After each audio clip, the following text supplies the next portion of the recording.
people are there to listen. They want to learn. They're not there trying to, throw tomatoes at you. And I think that's one of the biggest things that people have to get over is that the audience they're not your enemy.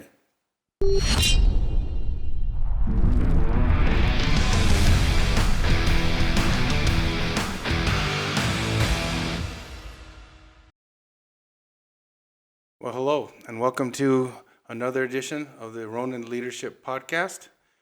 I'm coming to you from very warm and sunny Summerlin in Nevada. It's a Monday afternoon, and we're finally getting to see a little bit of spring after we've had a little bit of cold weather. But we've been off the air for a couple of weeks. Our last podcast was with Carmen Best, the former Chief of Police in Seattle. We had a fascinating conversation with Carmen. She has a new book, Black and Blue, which I encouraged you at the time, and I still do, to pick up that book.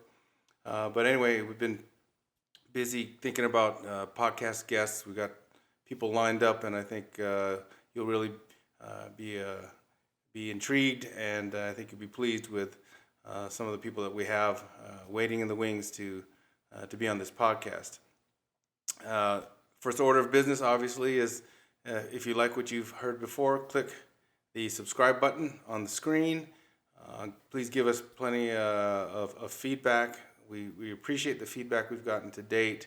Every time that you've given us feedback on either things that you want to hear about, that you want me to talk about, guests that you may want me to bring onto the podcasts, or just other suggestions on making the podcast more relevant. We appreciate all of that, so please keep those comments coming. I was trying to think about what I wanted to talk about today, as we don't have a guest today, but I often enjoy just being able to sit here and talk to all of you about things that are uppermost in my mind when it comes to the topic of leadership, which this podcast is all about. And one of the things that struck me is just this whole idea of public speaking. I know that for many, many people, public speaking is something that just instills fear in them. And I was trying to look up different references on public speaking, and I found something really interesting by Eleanor Roosevelt, the former First Lady of the United States. And she said, quote, "You gain strength, courage, and confidence by every experience. You really stop to look fear in the face. You are able to say to yourself, you have lived through this horror. I can take the next thing that comes along." And she was really talking about public speaking. And for a lot of people, there is actual fear when you think about public speaking. And public speaking is an art. It is something that you have to work on. It's a craft.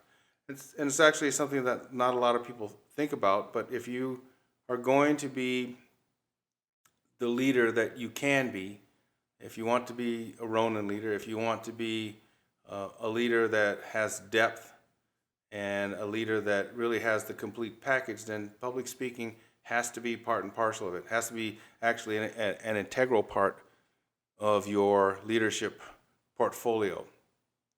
So I'm going to kind of walk you through my own journey when it comes to public speaking. I wasn't always comfortable in front of an audience. I wasn't always comfortable in front of a microphone. Now I really enjoy it, and my wife actually jokes that sometimes I like it too much. I love being in front of people and speaking, but that did not come organically. When I was growing up in elementary, junior high, and high school, whenever the instructor would give an option of an assignment, they would say, okay, you can do either a written assignment and turn it in, or you can do an oral presentation. I always went for written. I didn't want to get in front of people. I was not terribly outgoing and was really deathly afraid of looking stupid in front of people. And I think that's one of the critical areas and one of the main areas why people are afraid of public speaking is that they feel they're going to look silly. And I'll address that as we go along in the podcast. And I did that all through college. Obviously, there were times when everyone had to give an oral presentation of some sort, and I would sweat over it. I didn't like it, did it, and that was fine, but it was really nothing that I was comfortable with. And I think my first kind of experience with public speaking was when I was with CIA. And I was with a unit where we went around the world and we worked with a lot of what we call foreign liaison organizations. So allied countries with their intelligence services, police services, and military in some cases.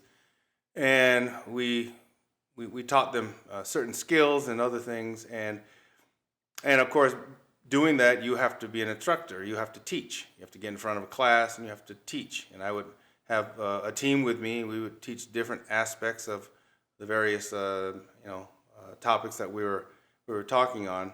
And I guess that was my first introduction into public speaking. It wasn't like making a speech, but it was a good indoctrination into getting up in front of people and speaking. Now, because I was able to speak, well on the topics that we were talking about, because I had experienced the things that we were teaching and were subject matter experts, that came kind of easily to us who were doing the teaching. But at least it was an introduction. And throughout my career at CIA, there were times when I'd have to do briefings of high-level officials, sometimes make presentations. I mean, we all have to do that in business, and it's just something that comes part and parcel with it. But it wasn't something that I thought about, and it wasn't something that I worked on in terms of honing the craft of being able to speak in public. And it wasn't until I became chief security officer at Microsoft and started getting involved in different security organizations where I really started the journey on my journey of learning to speak in public. And there was a gentleman that I did a podcast with last year, Ron. And by the way, that particular podcast got a lot of great reviews. Ron is a very articulate, very animated, very intelligent security professional, business professional, and I think the audience got a lot of tidbits that they could take back into leadership, emotional intelligence, and all those kinds of things in our conversation with Ron. Well, Ron and another gentleman named Phil Aronson, and Phil will be in a future podcast. He and Ron and Phil tag team to put on this thing, which still goes on today, called The Great Conversation. And the idea of The Great Conversation, and this was all in the Seattle area, was to bring security professionals together and have, indeed, a great conversation about things that were topical in the security world. And at one point, and I'd gotten to know both Ron and Phil, and these are probably kind of the early days of The Great Conversation. The Great Conversation has matured and has grown and has become really one of the bellwether, in my opinion, bellwether security events of the year. It always takes place in Seattle, though they've had great conversations in different parts of the country. The main one typically is in Seattle. And I was asked to speak. And this was at a time when, as you know, my journey by now and the Microsoft Global Security team, building the GSOCs, building up our security acumen and our security portfolio and capabilities to the point that they were world class, and people were benchmarking to see how we actually ran our operations and how we leveraged technology in the right way, to get the job done. So they asked me to speak, and needless to say, that was kind of panic time, right? The audience was going to be about 400 people, and back then, for me, 400 people, that was a lot. There were a lot of people. I've spoken to audiences a lot bigger than that in subsequent years, but back then, yes, 400, a lot of people. And really, 400 is a lot of people no matter how you slice it. And it was going to take place at, I think it was the Bell Harbor Convention Center in Seattle. So I remember I decided, okay, so if I'm going to speak, I had to put together a good PowerPoint. My team put together a really good PowerPoint, but I knew I needed to practice. I was not well versed with being in front of people and speaking. So I did a couple of things. First of all, I looked at a lot of videos of people I considered to be great speakers. I looked at videos of John Kennedy, Martin Luther King, and of course the quintessential speaker Barack Obama, and I looked at Ronald Reagan. I looked at great orators, and in history, to Shirley Chisholm, who was also she's passed away now, but I believe she was the first black congresswoman in Congress. She was out of Texas, and then listen to her speak. And so I would look at these and kind of see the rhythm of how they did their speeches. And everyone's different because you can't copy somebody. Like I can't copy Martin Luther King or Barack Obama. You have to be yourself. But the things that you can pick up along the way by watching these great speakers is how do they comport themselves? How are they managing the audience, and how do they do they prefer to be behind a microphone like I'm speaking right now, sitting down here doing this podcast, or do they prefer walking around? In some cases, they don't have a choice but when you have a choice as a speaker, some speakers are real comfortable behind the podium, and some speakers are more comfortable walking around, and there are some speakers like me that I'm comfortable either way, though if you give me a preference, I'd rather walk around. I figure, to me, it's better for me in terms of nerves.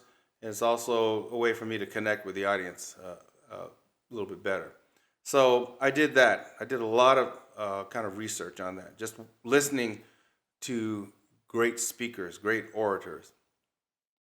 And then at the time, I was, obviously still with Microsoft, and by that time, Bill Gates had moved on to run the foundation with he and Melinda. So he left Microsoft. Steve Ballmer, who was the number 2 under Bill, then became the CEO. He vacated his offices and went to take over Bill's space. Well, that left his space, which is right around the corner from me, empty. And the way we had it configured is those spaces where the executives are, they're under pretty good access control by our executive protection team. So I figured, perfect, quiet place to practice my speech. So I commandeered 3 boxes, believe it or not, and I drew smiley faces on each of those boxes. And I put one box in the center and the other 2 boxes, one left and one right. Then I would set up my laptop. I'd have my PowerPoint. I would have a counter, a timer, I should say, so I could keep track of how much time I had, because I had about 45 minutes to do that particular speech. And I had my clicker, and I began the process of learning that speech and beginning the process of really forcing myself not to read the PowerPoint, not just constantly stare at the PowerPoint, or not just stare ahead, but look left at the smiley face on the left, look center, smiley face on the center, look right at the smiley face on the right. And I practiced walking around because I knew it was a fairly large stage, and I decided I'm going to try to walk around. So I'd have the clicker, I'd have the timer, and I would practice. And the first couple of times, obviously, it wasn't too good. But after a period of time, repetition, I got comfortable with the timing, because I knew there's going to be some time afterwards for Q&A. So I got comfortable with the timing, and then I also was really comfortable with engaging the audience and looking left, center, right, or center, right, left, whatever it was. I didn't want it to be robotic, but I wanted it to come off natural. But I knew that, watching all the speakers that I saw, they all engaged the audience. They just didn't look straight ahead. And obviously a lot of times when you talk about politicians, they'll have their speeches up on a teleprompter, but they get very good at not just sitting there reading the teleprompter, but also looking, because I have teleprompters also to the right and left of them as well. But they get really good at giving those kinds of speeches. So I practiced and practiced and practiced for weeks and weeks and weeks. And then the big day came, and needless to say, I had butterflies because, again, as we all know and as we've all heard, public speaking is one of the things people fear the most. And one of the things that, go back to the Eleanor Roosevelt quote, you gain strength, courage, and confidence by every experience, and really in which you really have to stop and look fear in the face. And so that's what I had to do. I remember the conference center. I went there early, obviously, with my team and getting all set up, and they have a little green room in the back with waters, and I remember, getting some encouragement from my team. And as I joke to Ron and Phil now, when I looked at that stage, it looked like, I'll go back a little bit. It looked this big. I mean, it looked huge to me. In subsequent years, as I went back to do other speeches there for the Great Conversation, stage didn't look as big because I was used to it. But at that point, got 400 people. I get out there, I do my speech, and I'll be honest with you. It was such a blur that I remember doing it. I remember feeling good about the presentation, but I still had some doubts. And afterwards, I heard a lot of really great comments about the speech itself. And I was able to execute. I was able to look at the audience as I was walking around, engaging with them. And one of the things I found out about myself is that I'm not the kind of speaker that can get up and tell a joke as an icebreaker and then get started. That's not my style. There are plenty of speakers that are really great at that. And they'll get on stage and they'll break the ice with some kind of funny, and then they move on. I'm not like that. I'm the kind of speaker that when I inject humor, it has to come organically. Sometimes it comes during a Q&A session, but a lot of times, I'll be talking about something, and then something just strikes me as funny from an experience I had, and I will then kind of depart from the script just a little bit and talk about that. Hey, talking about this thing here, it reminds me when I did X, Y, and Z, and hopefully that it was what I talk about is funny, and it gets that's the kind of humor that I like to instill. But it has to come really organically. It's not something I can script because I'm not good at that stuff. So that's a teaching point for all of you as you're getting along in your own journey of becoming a great public speaker, is to be honest with what's natural for you. And if it's natural for you to get up and tell a joke, to break the ice and to get people in the right mood, go for it. But if it's not your style and you try it, you could land flat on your face. So just be true to who you are and you'll be fine. But as I did the speech, I went through the Q&A. The other thing I found out was nobody was shooting darts at me. Luckily, as far as I could see, nobody was sleeping. And you get the occasional head nods when you make a point, which is always something that a speaker looks for. You look for that person that's looking at you and is nodding their head, so something is resonating with them, and that gives you encouragement to keep going. And I also realized that more than making the speech itself, I love the Q&A. I always wanted, and I still to this day when I make speeches, I want to bake in enough time for Q&A because I think that's where the real meat on the bones are when it comes to public speaking. The ability to really engage with your audience, get off the script, what you have planned to say, and take the questions as they come. Some may be negative questions, some may be challenging your premise or whatever you're talking about. That's great. You want that. if you don't get any questions, then it's not that your speech was a failure. You probably taught them everything that you needed to teach them, but I always find that the cherry on top of the speech dessert, as it were, is always the Q&A. So really kind of think about that as you're crafting your own speech. But it went well, and no one died, especially me. But I think the other thing was that when people look at public speaking, they're really, again, deathly afraid that they're going to look stupid. You know, over the years, as I've done more speeches than I can count, you know, you come to the realization that you're there for a reason, right? They didn't just pick you out of a hat and put you on stage so you can speak. You're being asked to speak because you're a subject matter expert on whatever your field of endeavor is.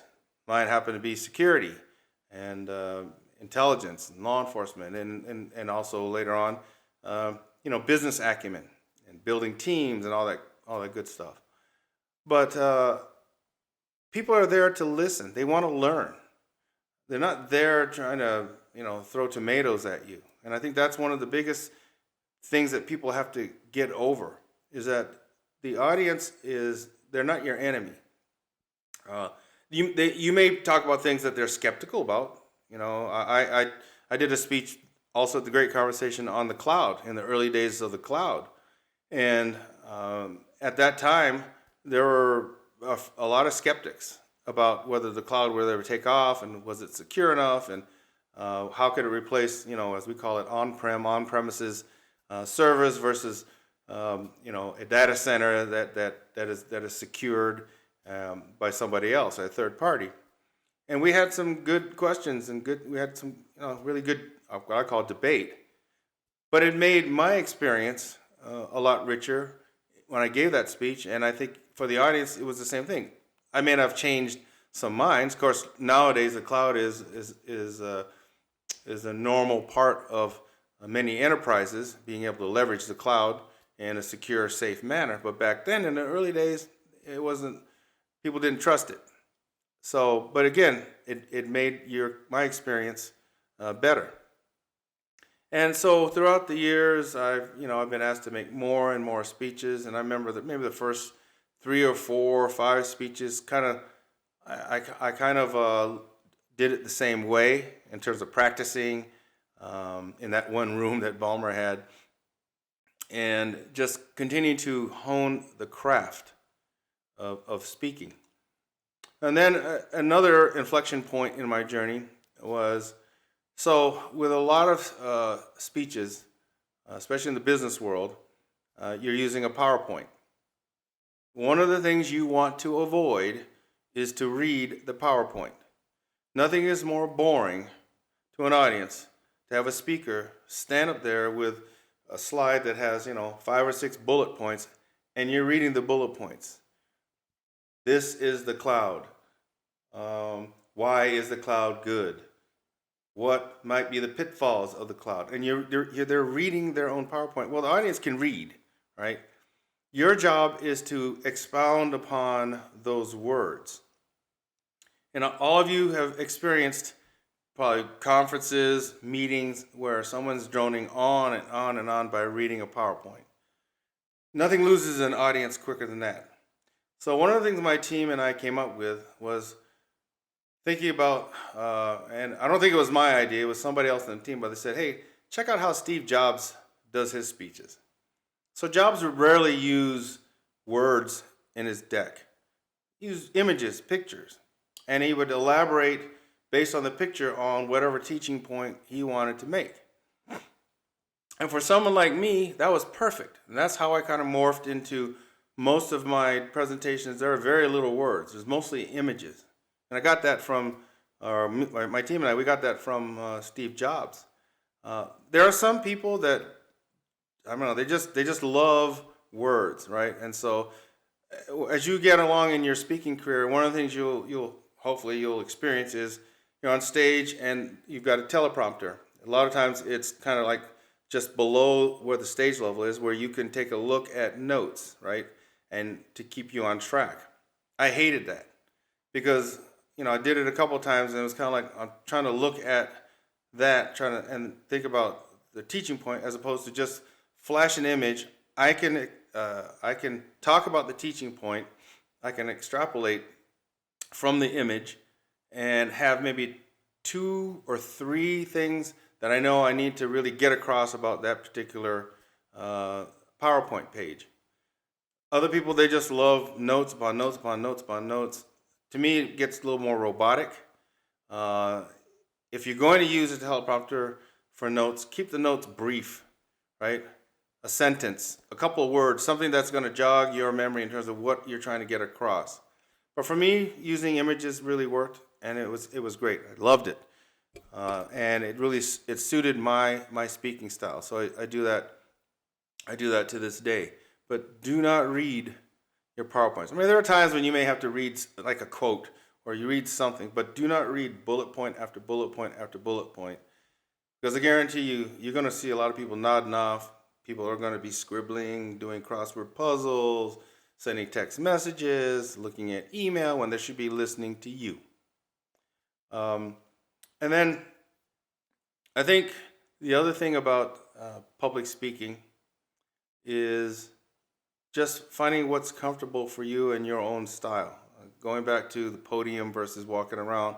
Walking around is great for me. And I loved it. And I actually love walking around, and I'd rather not have a microphone in my hand if possible. I'd rather have one of the mics that clip onto your shirt, so it leaves my hands free so I can emote, because I do a lot of things with my hands just like I do now in the podcast, and it just works for me. And for other people, they like having the microphone, and that's fine. If that's your style, go for it. Some people just love standing behind a podium. I think podium also there is a physical barrier between you and the audience. You could still connect with them, but my preference is to walk around. You find your own style, and you won't find it right away.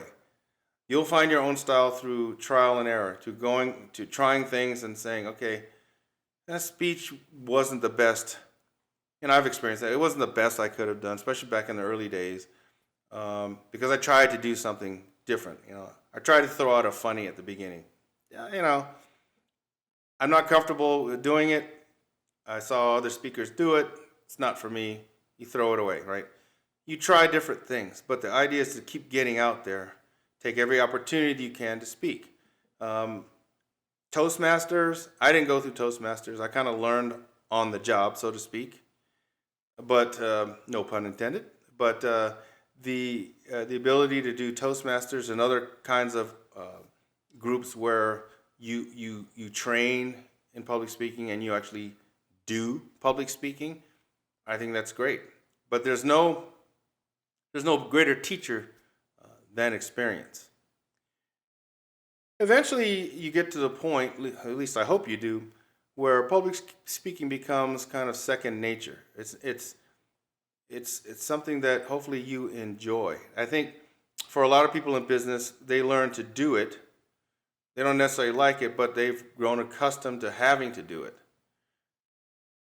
And I hope at least you get to that point, but I hope you get to the point where public speaking is something that you don't look at as, oh man, I got to go do this on this particular date, and I know I have to do it, kind of dreading it a little bit, but we'll get it done, as opposed to, wow, I've been asked to speak, and I can't wait to tell them what I need to tell them about whatever the subject is, and engage with the audience and talk to them. And so, I've become definitely the latter. Right? I love public speaking. That's why I like doing these podcasts. I like being interviewed, and I like interviewing people. I love making speeches and just getting across my thoughts. I'm comfortable with it, but it didn't happen overnight. It took years of effort for me to be comfortable in front of an audience. And I'll tell you something personally, how public speaking really helped me in a very bad time in my life, a personal time. my story and Janice's story where we lost our spouses. Oh, when I lost Karen, I ended up having to do 2 eulogies. She was Catholic, and so I had to do one in Bellevue, Washington, and that's hard. It's hard. Uh, where you have to speak and talk in a time of grief about a spouse that you care about, that you loved. But not only did I have to do one of those in Bellevue, Washington, in the Seattle area, but because Karen's family were from Southern California and her mom and dad are buried in San Diego County, I flew down to San Diego to do a second eulogy. By this time, I was well versed in giving speeches, obviously security industry and that type of thing. But I was comfortable in front of an audience, and I was comfortable no matter what setting, no matter how big, no matter how small, I was comfortable. And so having to, try to, partly is checking your emotions because, people know you're grieving and it's okay to shed a tear here or there, but you have a job to do, which is to get across, the essence of, in my case, Karen and who she was as a person. I had to do that twice. And I don't believe I could have accomplished it. I think I did a fairly good job of doing that had I not had the experience of being in front of people and speaking to them and trying to connect with them. And, I had some notes. This obviously not the type of place where in churches where you're going to be walking around the stage a lot, emoting, behind the podium, but and no PowerPoints. But I had a few bullet points that I wanted to come across. I kept my mind relatively clear, and I got the job done, right? And or whether it's that, or whether a more joyous occasion when Janice and I got married in Pebble Beach, and I ended up speaking a couple of times to our audience. Again, it's not that people don't do that all the time, but some people might be afraid and might be fearful as opposed to just enjoying the moment. So public speaking certainly is something you need as a leader because you're going to be forced to do it at some point. You might as well embrace it, right? Embrace it. And again, going back to the latter part of what Eleanor Roosevelt said, you're able to say to yourself, I have lived through this horror. I can take the next thing that comes along, right? For some people, making speeches is horrific because they're just afraid. But the more you do it, the better you get at it, the more comfortable you get at it. Also, from an executive point of view, being able to speak to executives, being able to give briefings, and being able to give speeches where you can really, I guess the word I want to use is really represent, in my case, my team at Microsoft, our company, in some cases, the security industry itself. You're a representative of whatever your particular enterprise is. And having the privilege of getting on stage and speaking and having people listen and hopefully gleaning good information that they can take back to their own enterprises, that's great. But it is a necessary skill. I think very few leaders can be effective unless you learn to speak in public. Again, everybody has their own style, right? A lot of times when I'm asked to give a speech, especially as of late, I don't necessarily have a PowerPoint. Last 2 speeches I made here, I gave one where there was a small PowerPoint. My last one, no. I just got up and spoke on some things that happened in my life, especially when I was a police officer, and tried to get some points across that way. So you're going to find all kinds of different speeches that you're going to make, all types of different audiences. Some more intimate, some very large. You may find yourself on panels, and that's another place where you can actually hone your public speaking skills. If you're asked to be on a panel, do it. Don't say, I don't know, do it. Force yourself to get up on stage with 2, 3, or 4, whatever many panelists there are, and give a presentation or do Q&A or let the moderator ask you questions. Again, that's a great place to learn. I did a lot of that in the security industry at these conferences where I would be asked to be on panels. And over a period of time, you don't realize how much that adds to your confidence when it comes time for you to be solo on that stage. So that's basically what I want to get across in today's podcast. It is certainly something that from a human emotional point of view is something that makes most people very afraid. But what they're really afraid of is, again, looking stupid or looking dumb in front of an audience. When in reality, the audience is actually looking to learn. They want to grow. And especially if you're in a business situation and you're asked to give a presentation, people are there because they want to glean information that they can make themselves better. They can take back to their offices and their teams. So when you look at it that way, you're working with them. This is not an adversarial relationship. When you get up on that stage, you consider them as part of the team. And your job is to impart to the team the things that are going to make them better. Your experiences, your mistakes, your lessons learned, the things that have made you hopefully into the leader that you are, an effective leader. And so hopefully people in the audience, by learning from your own, missteps, won't have to make those same missteps, right? And that's a favor that you're doing for them. So it's a mindset. But I would also encourage you to do what I did at the very beginning of this public speaking journey. Start listening to speakers and people that you admire. Watch their style. See how they do things. Don't copy them because that'll be fake. But if there are things that you like about their cadence or you like about how they use a PowerPoint or don't use a PowerPoint, or how they use the stage, or how they don't use the stage, or do they go into the audience to speak? Like I said, do they tell a joke at the front, or do they do like me and just wait till the right opportunity to throw a funny in there and just? So again, it's trial and error. You're gonna figure it out, and it won't be perfect your first couple times at bat. But the more you do it, like anything else, the better you get at it. Right? And if it means you need to take training or do Toastmasters, then do that as well. I would also encourage you to, if you know people that you consider to be really great public speakers, go talk to them. Ask them about their own journey in public speaking and what things work for them. And then just like the art of Ronin leadership, eventually you kind of hone your own path towards leadership. It's the same thing here. You're going to find your own excellent path towards public speaking, and I guarantee you, it is an essential, critical skill for any effective leader.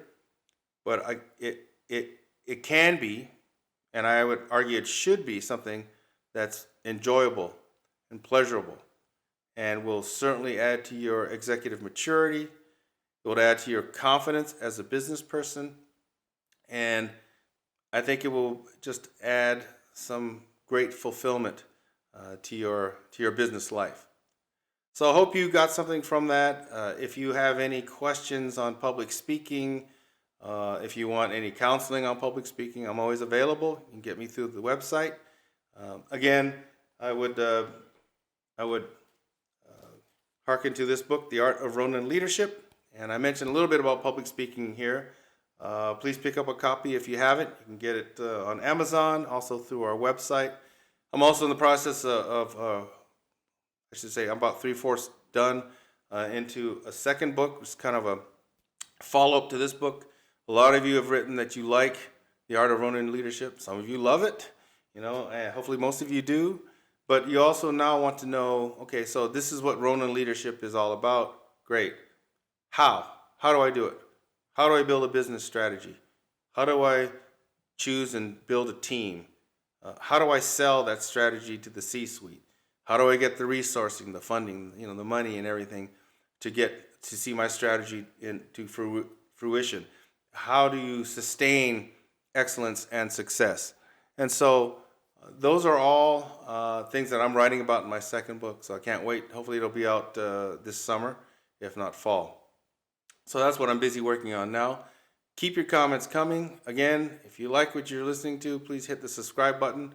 We have some really great speakers coming up ahead. I try to make I try to think about who we try to bring on board on these podcasts, try to make it as diverse as possible in terms of experiences and in terms of industries, certainly talking about leadership, but a lot of times from different perspectives, different demographics. And that's what we want, because at the end of the day, what we want this podcast to be is not just one size fits all, or hey, you got to do it the way Mike Howard says you got to do it.